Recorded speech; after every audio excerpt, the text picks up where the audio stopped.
is going on, gents? It's RPM here, coming at you with another episode of Hockey Mask Time. Now, before I get into this article, let me make a quick announcement. If you subscribe to my other channel, the Jason Kruger Diaries, I'm going to be making that one into a backup channel, just in case this channel, being my main channel, gets terminated. So you'll see the tweaks if you've already subscribed. Now, with that out of the way, let's get into this one. Now, this article was sent to me by Art Stanton. In Radnor, Wawa, 30 Seconds of Terror. How a years-long custody battle escalated to murder. Now, this article was published on April 6th. After a bitter divorce, Stephanie Miller and Brian Kennedy agreed to meet at the local Wawa for their weekly child custody exchange because there would always be witnesses and surveillance cameras. In the end, police say that didn't deter Kennedy from walking into the store on March 28th with a semi-automatic rifle and gunning down his ex-wife as horrified customers looked on. Woo! Miller had arrived at the Wawa thinking she was going to pick up her son. Instead, she walked into a death trap, one that authorities said was carefully set by a man who she said once told her she would be punished for years to come for not reconciling with him. Without saying a word, he walked up to Miller and began firing. He shot her repeatedly in the head and stomach at point-blank range as terrified employees dove to the floor. Wow. On Kennedy's Instagram, he was the picture of a doting father. He shared videos of the boy often, sometimes multiple times a day. He documented father and son going to the movies, eating dinner, playing in the snow, and even doing such mundane tasks as brushing their teeth.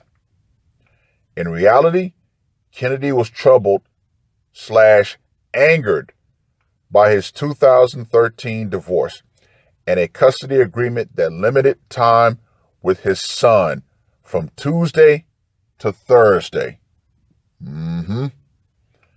Court records show that Kennedy struggled with mental health issues. In December 2017, he took a medical leave of absence from his job as a respiratory therapist at Hahnemann University Hospital. Hopefully I said that right. According to his leave request form, Kennedy was depressed, anxious, overwhelmed, irritable, experienced poor concentration, poor sleep, lack of energy, and was struggling with activities of daily living.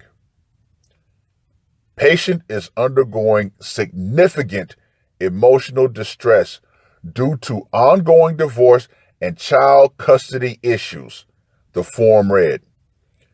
Kennedy said he was hopeful about returning to work, but is having extreme difficulty functioning correctly, according to the leave request. Now, this was a long article, but I want to pick out those key elements to focus on. Now, with that being said, do you honestly believe that this man was right in the head because of this divorce? Now, RPW did an excellent video where he talked about the main stressors and how marriage was number 7, divorce was actually number 2, death of a spouse was 1, and there were various other means of relationship problems that were on this index. Now, add to that parental alienation, the fact that he was probably paying child support and alimony, yeah, the man's fuse was lit. Now, of course, when you go into the comments section of this article, everybody wants to play the, oh, she was such a good woman. Oh, she was such a good soul. Yeah, fuck out of my face with that bullshit. Okay? Get out of here. If she was such a good woman, if she was such a gentle soul, you know what would have happened? She would have said, hey, let's have an amicable split. Let's do what we need to do. And let's put our child first. No. When women decide to leave a marriage, they know that they have the court system that's going to do everything that they can to assist them in absolutely destroying that man. Ladies, understand this.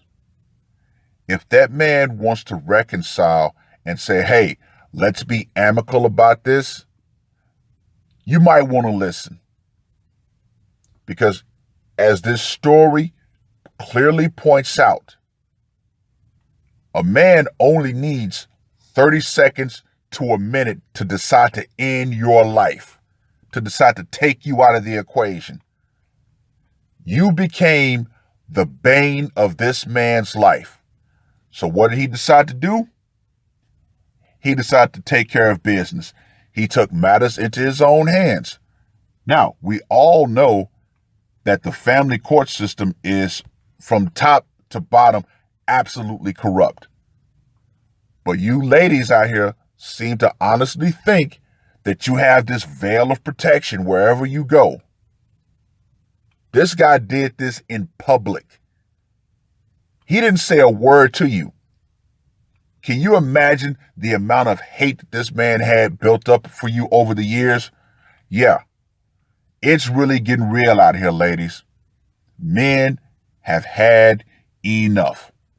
Men understand that the family court system, it is absolutely corrupt. Ironic, isn't it?